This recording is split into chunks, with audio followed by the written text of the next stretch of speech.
તો કેમ છો મારા વાલા ખેડૂત મિત્રો, પશુપાલક મિત્રોનું આજના નવા વિડીયોમાં તમારું દિલભર્યું હાર્દિક સ્વાગત છે। ખેડૂત મિત્રો અને પશુપાલક મિત્રો, તમે ચેનલ ઉપર જો પહેલી વાર વિઝિટ કરી રહ્યા છો તો બે હાથ જોડીને નમ્ર વિનંતી છે કે તમે ચેનલને સબસ્ક્રાઇબ કરી દેજો। સાથે સાથે મિત્રો તમે વિડીયોનું એક લાઇકનું બટન છે તે દબાવવાનું ના ભૂલતા। તો મિત્રો આજના વિડીયોની અંદર વાત કરવાના છે, ઘણા જે પશુપાલકોના આવા પ્રશ્નો છે કે તેમના પશુનું વિવાણ તો થઈ ગયું છે, ત્યાર પછી મિત્રો ઘણા જે પશુપાલકોને ખબર નથી હોતી કે આપણા પશુનું વિયાણ થયા પછી આપણા પશુને કયો કયો ખોરાક આપવાથી જ આપણા પશુનું અઢળક માત્રાની અંદર આપણે દૂધનો વધારો છે તે પણ કરી શકીએ છીએ। સાથે સાથે મિત્રો આપણા પશુનું વિવાણ થયા પછી આપણું પશુ ભરપૂર માત્રાની અંદર દૂધ તો આપતું હોય છે, સાથે સાથે મિત્રો આપણા પશુના ફેંડ પણ વધારવા જરૂર છે।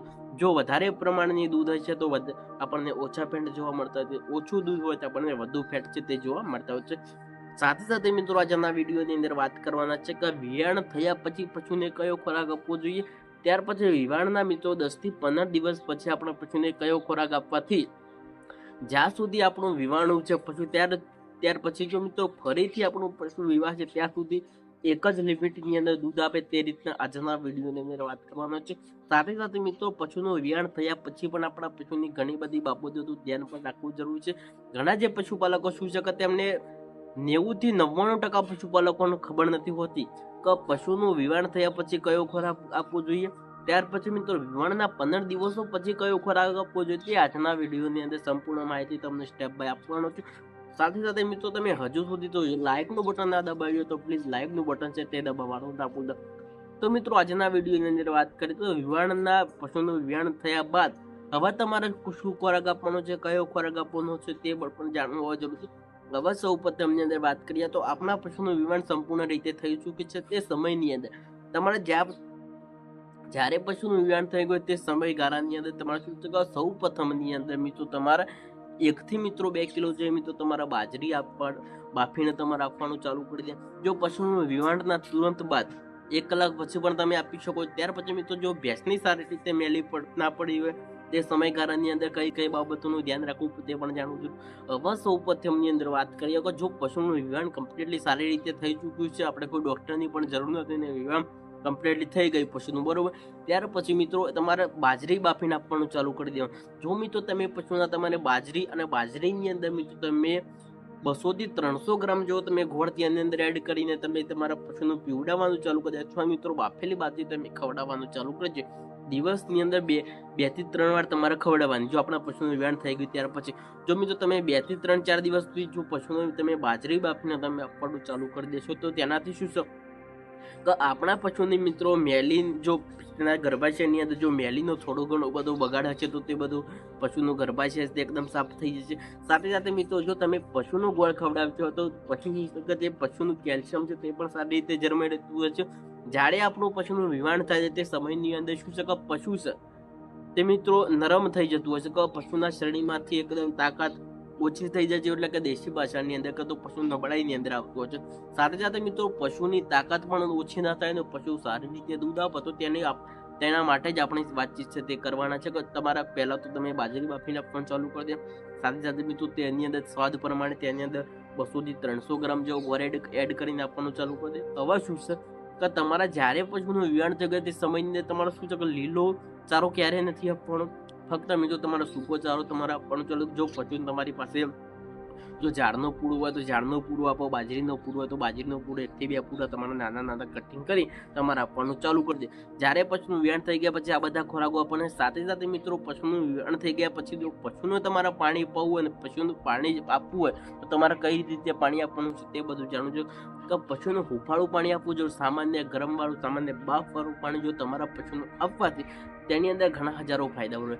કારણ કે મિત્રો પશુને ગરમ પાણી પાવાથી પશુના શરીરની અંદર સારી રીતે તેમને તાકાત મળતી હોય છે। પશુના શરીરની અંદર જો વિટામિનની કમી હોય સાથે સાથે મિત્રો પશુની અંદર નબળાઈ જેવું રહેતું હોય તો તમારા પશુનું હુંફાળું ગરમ પાણી પણ સાથે સાથે હવે આપવાનું ચાલુ કરી દો। હવે 2 થી 3-4 દિવસ થઈ ગયા છે કે પશુ ધીરે ધીરે તમારા બધા ખોરાકો તમે આપવાનું ચાલુ કરો। હવે સૌ પ્રથમની અંદર વાત કરીએ તો તમારા પશુને જે તમે ખાણાદાર જે પશુઆહાર આપો છો તમે પહેલા તો સૂકો ચારો એકદમ ઓછો જ આપવાનું રાખજો। લીલો ચારો તમારે આપવાનો નથી, ધીરે ધીરે મિત્રો તમે સૂકો ચારો આપી દો। ત્યાર પછી મિત્રો જેમ જેમ પશુનું વિવાણનો ટાઈમ છે તે આગળ વધે તેમ ધીરે ધીરે તમારા સામાન્ય લીલો ચારો આપો. લીલો ચારો એકદમ ઓછો જ રાખવાનો. જેમ બને એમ તમારા પશુને મિત્રો તમે સૂકો ચારો જ તમારે આપવો જરૂરી છે. હવે સૌ પ્રથમની અંદર વાત કરીએ તો પશુનો 1-2 દિવસ થઈ ગયા. હવે બીજા દિવસે તમારા પશુના મિત્રો ખાણદાણની અંદર મિનરલ મિક્સચર પાવડર અને સાથે સાથે મિત્રો જેવી તમારે હવા આપણે સુવા કહીએ છીએ તે તેની અંદર એડ કરી આપવાનું ચાલુ કરી દેવાનું. જો તમે જે સુવા આપો તેની અંદર 50 ગ્રામ જેવું મિત્રો તમે અજમો પણ એડ કરી દો.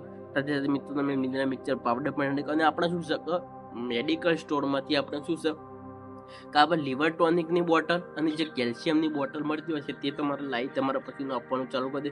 જો મિત્રો તમે કેલ્શિયમની બોટલ ના લાવી શકો તો તમે અઢળક માટે તમે ગોળનું પ્રમાણ વધારી દો. જો તમારી પાસે કેલ્શિયમ લાવવાનો પૈસા ના હોય તો તમારે શું છે કે તમારે બને તેટલો તમે ગોળ આપવાનું ચાલુ કરી દેજો. માર્કેટમાં 2 થી 3 પ્રકારના ગોળ મળતા હોય છે. કાળો ગોળ મળતો હોય છે, પશુને ખવડાવવાનો ગોળ મળતો હોય છે, સુવા મળતા હોય છે. આવી બધી તમારા પશુને તમે આપવાનું ચાલુ કરી દો. એમાં શું છે કે આપણા પશુનું દૂધ વધારવા માટે સૌથી વધારે જો પશુના દૂધની અંદર 70 થી 75% મિત્રો પાણીની જરૂરત હોય છે, તો વધુ દૂધ ઓછા ફેંટા મળતું હતું તે સમયની અંદર તમારે આ બાબતોનું ધ્યાન રાખવાનું છે કે તમારા પશુનું જે તમે જે ખાણદાણ જે પશુ આહાર આપો છો તેની અંદર 50 થી 100 ગ્રામ મિત્રો તમે સરસોનું તેલ એડ કરી આપવાનું ચાલુ કરી દેશો.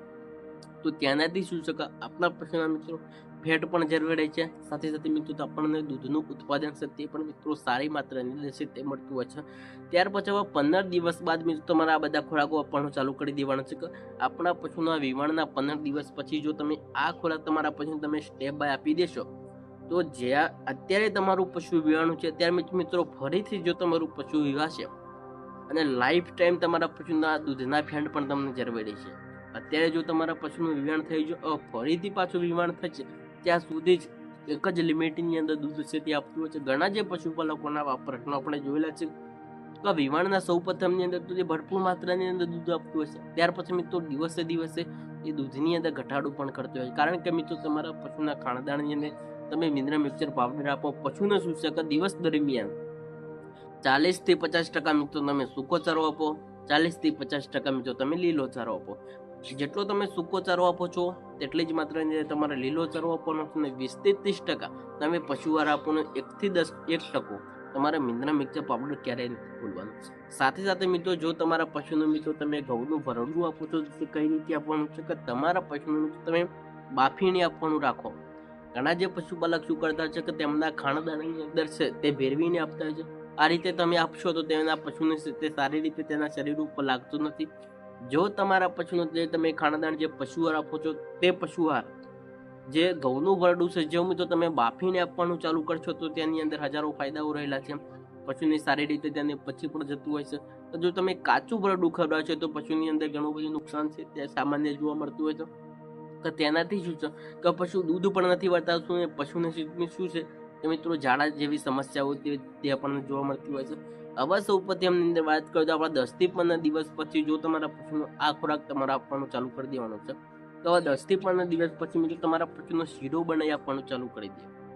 તમારા ઘરે જો મિત્રો તમારે શું છે કે માર્કેટમાંથી 500 થી લઈ 1 કિલો જેવો મિત્રો તમારે ડાલડા ઘી લાવી દેવાનું છે. કેટલું? 500 થી લઈ 1 કિલો જેવું મિત્રો તમે જે પણ લાવવા માંગો છો તેટલું લાવવાનું છે.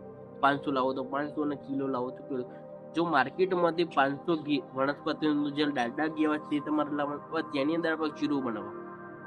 હવે સૌ પ્રથમની અંદર આપણે શીરો બનાવીએ છીએ તે રીતે જ બનાવવાનું, બરોબર. હવે સૌ પ્રથમની અંદર 2 થી 3 4 લીટર પાણી લેવાનું. તે પાણીની અંદર આપણે ઘઉંનું ભરડું હોય તેની અંદર નાખી દેવાનું. તેની અંદર શું છે કે આપણા જે ડાલડા ઘી છે ઘઉંની તેને તો બરોબર આપણે ભેરકું પહેલાં બાફી દેવાનું. આપણે જે રીતે બાફીએ ને તે રીતે તમારું ભરડું બાફી દેવાનું. હવે તેની અંદર શું છે તો મિત્રો આપણે જે ડાલડા ઘી લાવ્યા હતા તે ડાલડા ઘી અંદર એડ કરી દો, બરોબર. આપણે પશુનું ઠંડુ પડી જાય તેની અંદર શું છે કે તમે 200 થી 300 ગ્રામ જેવો ગોળ પણ એડ કરીજો. ડાલડા ઘી 200 થી 300 ગ્રામ જેવો ગોળ. હવે ઠંડુ પડી જાય પછી તેની અંદર શું છે કે જો તમારી પાસે સુવા હોય, આપણે સુવા હવા કહીએ છીએ તે પણ મિત્રો 50 થી 100 ગ્રામ તેની અંદર એડ કરી દો અને 50 ગ્રામ જેવું અજમું પણ એડ કરી દેજો. જો તમારા પશુનું 15 દિવસ પછી જો તમે આ ખોરાક આપવાનું ચાલુ કરી દેશો, દિવસની અંદર 1 થી 2 વાર તમે આપવાનું ચાલુ કરી દેશો, દિવસે દિવસે પશુનું દૂધની અંદર પણ તો તમને વધારો છે તે જોવા મળવાનો છે. સાથે સાથે મિત્રો જો તમારે 3-4 ફેંટ આવતા હોય તો ધીરે ધીરે મિત્રો તમે ફેન્ટીની અંદર પણ મિત્રો ઘણો બધો વધારો છે તમે કરી શકો છો. તો ચાલો આજના વિડીયોની અંદર બસ આટલું જ. ફરી મળીશું આપણે નવા વિડીયોમાં નવા એક સરસ ટોપિક સાથે. જો તમને માહિતી સારી અને યુઝફુલ થઈ હોય તો આ વિડીયોને લાઈક કરી દેજો અને ચેનલ સબસ્ક્રાઇબ કરવાનું ના ભૂલતા. તો ચાલો રજા આપશો. વંદે માતરમ.